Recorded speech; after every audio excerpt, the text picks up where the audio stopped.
Assalamualaikum warahmatullahi wabarakatuh.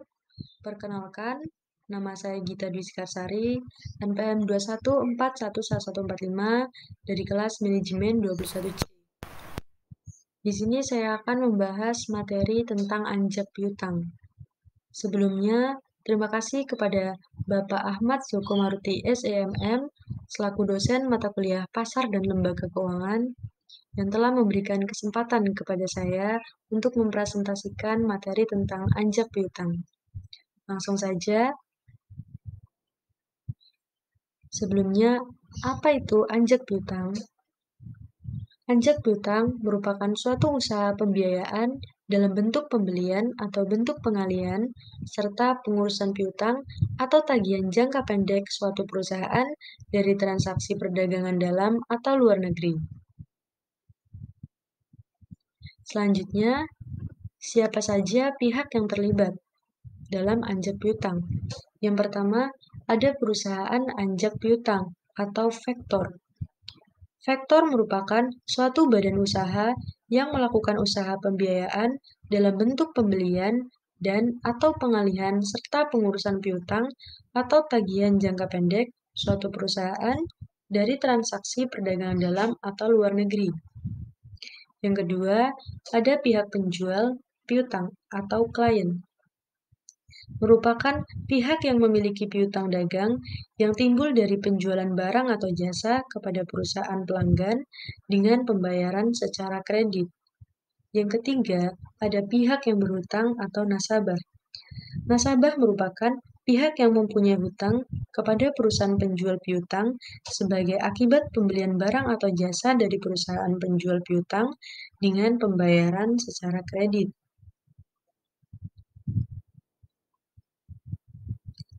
Jenis-jenis anjak piutang.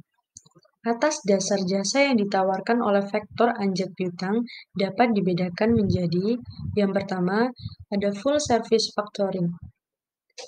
Anjak piutang jenis ini memberikan jasa secara menyeluruh baik jasa pembiayaan maupun non-pembiayaan. Yang kedua, ada book factoring. Anjak piutang jenis ini memberikan jasa pembiayaan dan pemberitahuan saat jatuh tempo ada nasabah tanpa memberikan jasa lain seperti proteksi risiko piutang atau administrasi penjualan dan penagihan.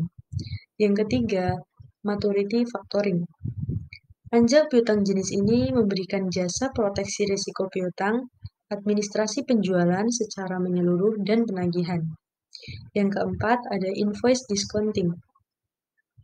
Anjak piutang jenis ini hanya memberikan jasa pembiayaan saja, sedangkan jasa pembiayaannya sama sekali tidak diberikan.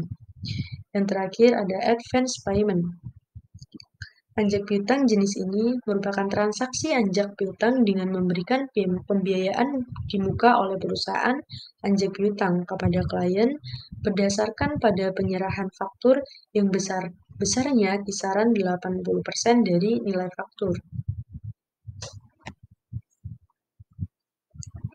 Mekanisme anjak piutang. Misalkan, perusahaan A sebagai nasabah membutuhkan dana untuk membiayai modal usaha. Kemudian, perusahaan A meminjam dana pada perusahaan B sebagai klien dalam jangka waktu 5 tahun.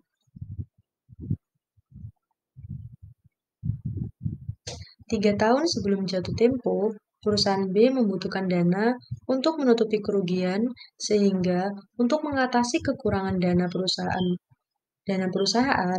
perusahaan B menjual piutang kepada perusahaan anjak piutang.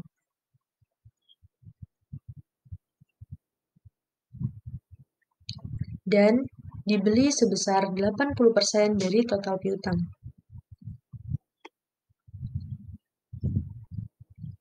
Dan pada saat jatuh tempo, nasabah membayar hutang sebesar 100% kepada perusahaan anjak piutang. Selanjutnya,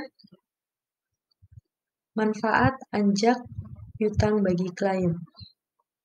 Yang pertama, peningkatan pembiayaan. Yang kedua, kelancaran modal kerja. Yang ketiga, pengurangan resiko tidak tertagihnya piutang. Yang keempat, memudahkan penagihan piutang. Yang terakhir, memudahkan perencanaan arus kas. Lalu, Manfaat anjak piutang bagi nasabah. Yang pertama, kesempatan untuk melakukan pembelian secara kredit. Yang kedua, layanan penjualan yang lebih baik. Manfaat anjak piutang bagi nasabah yaitu penerimaan dalam bentuk fee dari pihak klien. Mungkin itu saja penjelasan tentang anjak piutang dari saya. Kurang dan lebihnya saya mohon maaf. Terima kasih. Wassalamualaikum warahmatullahi wabarakatuh.